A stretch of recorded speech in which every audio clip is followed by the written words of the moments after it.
மரங்களின் நிழலும் உன்னை கேட்கும் எப்படி சொல்வேன் உதிர்ந்து போன மலரின் மௌனமா தூது பேசும் கொலுசின் ஒலியை அறைகள் கேட்கும் எப்படி சொல்வேன் உடைந்து போன வளையல் பேசுமா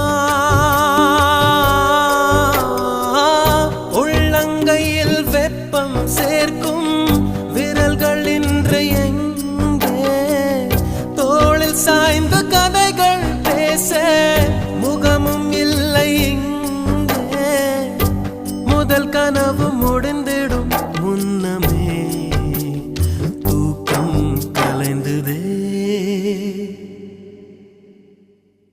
நினைத்து நினைத்து பார்த்தேன் நெருங்கி விலகி நடந்தேன்